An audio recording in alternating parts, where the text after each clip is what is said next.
Since it was a relatively small minority of people that built the Egel, was the expectation on Klal Yisrael to really jump in and maybe suppress those 3,000 people that sinned, rather than just being lenient to what was going on?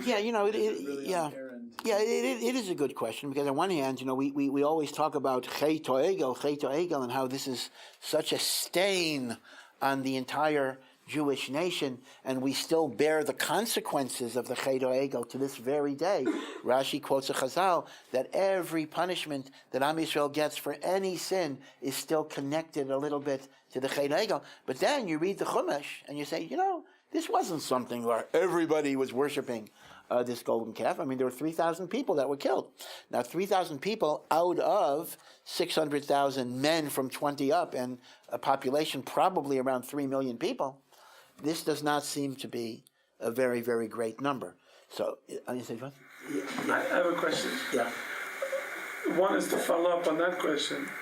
It says that there was also a Magefa, the Negev, and the Torah doesn't say how many people. It doesn't say how many people. Yeah. So it could be that a lot more died. Yeah. Although the census seems to be, because of the census before and after, it seems the numbers are equal.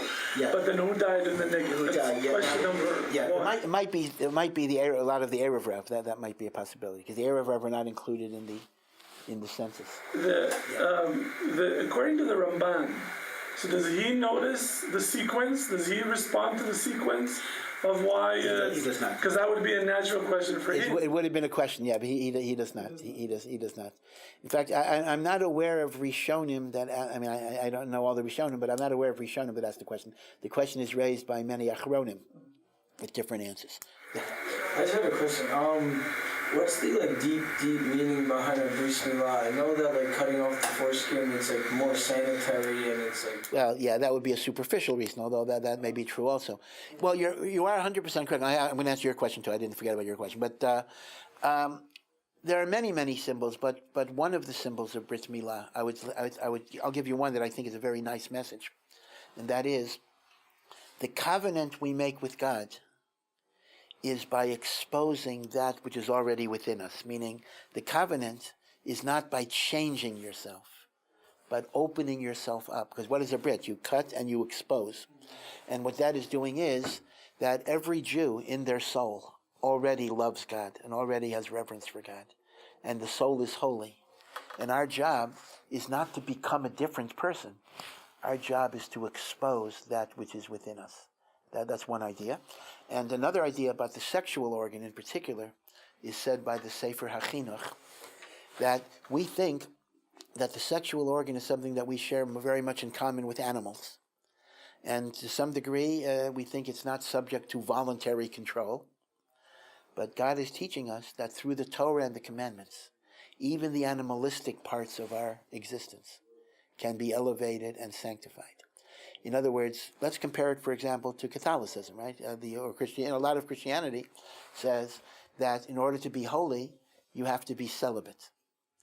Because Christianity kind of says, again, I understand there are variations, but let's say the standard Catholic doctrine, in theory, says that you can't be in both worlds. You can't do animalistic things, putting aside what the priests actually do. Okay, that's another issue. But you cannot do animalistic things and be a holy person.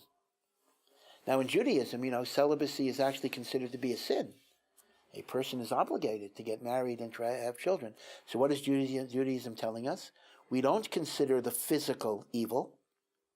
We consider the physical capable of being elevated and sanctified. So the Sefer HaChinuch says, Brit Milah on the sexual organ is highlighting the idea that even the physical animal urges can be elevated and made holy. Right? So that's kind of the deeper meaning. Now, in terms of your question, again, first of all, Rabbi Matalan is correct. Maybe more people did die, that we don't know the numbers. But the second thing is that Jews have a very heavy burden. We are responsible not only for the actual sins we commit, but for the sins that we endorse, that we didn't protest, that we simply let people do it. It was tolerable. Chazal, we become co-conspirators. Chazal say, if you're able to protest Now, I don't mean throw rocks. I'm not talking about that. But if you're able, that's a different thing. That creates chilul Hashem. But if you're able to stand up and protest evil, and you simply remain silent, it's no real excuse to Hashem. I didn't do it. I didn't murder the guy. I just watched. Reuven murder Shimon. Not my fault. I mean, let's go back to Moshe Rabbeinu. Moshe Rabbeinu sees two Jews fighting. Well, first he sees the Egyptian hitting the Jew. He intervenes. Moshe Rabbeinu sees two Jews fighting. Moshe intervenes. I mean, what's the lesson there?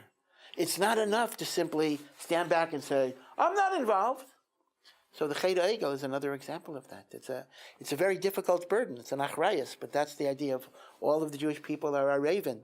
Zelazeh. We are responsible for each other. But then shouldn't Aaron Cohen galvanize the troops to the rest of the nation to really... Well, the role of Aaron is obviously problematical because we know that Aaron took the jewelry and threw it into the fire and Egel came out. Listen, all the Meforshim say, actually the Chumash itself seems to say it pretty clearly, that Aaron had a strategy of buying time. Aaron was hoping Moshe to come back, and therefore he figured, because like this, he figured if he would protest, they would kill him. Now, it's not that Aaron was afraid of dying. Aaron was not afraid of dying, but Aaron was afraid of the divine retribution that Hashem would bring on the Jewish people if Aaron would be killed. They already killed Hur, which is Aaron's nephew, and there's a verse that says, if you kill a Kohen and a Navi, Hur was a Navi, Aaron is a Kohen, there is no forgiveness. So again, I want to point out, it's not that Aaron was a coward in terms of his own safety, but Aaron literally felt that all of Klal Yisrael would be endangered had he been killed.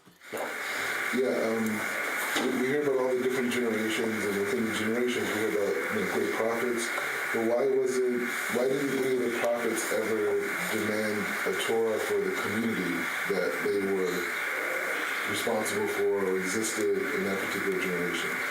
I'm not following you. You mean a new Torah? No, Torah just in general. A Sefer Torah? Yeah, something that binded the community regardless of who the leader was at that particular time. Well, why do you assume they didn't have it? I mean, don't we normal? I mean, there were times in Jewish history where there literally were no Torahs. There was only one Torah they found. But b'derech klal, I think our assumption was that people were aware of the Torah. They just decided not to keep it. And that's what the Nevi'im are coming. The Nevi'im are saying, when the Navi says, keep the Torah, that presupposes there's a Torah that people know of, right? If they wouldn't know about it, then the Navi would be giving a meaningless message, right? So I think, it doesn't, the fact that it doesn't mention it simply indicates that it was a common enough thing. Now, there were times, for example, in the reign of Menashe, he was, very, very evil king, although Chazal say he may have done Shuvah. Menashe so much virtually eradicated Yiddishkeit from Eretz Yisrael that Kimat, there was no Sefer Torah. They had found one Torah scroll in the Beis HaMikdash, that one link. But that was a very unusual. That was Menashe's reign was not typical of even the other Rishonim.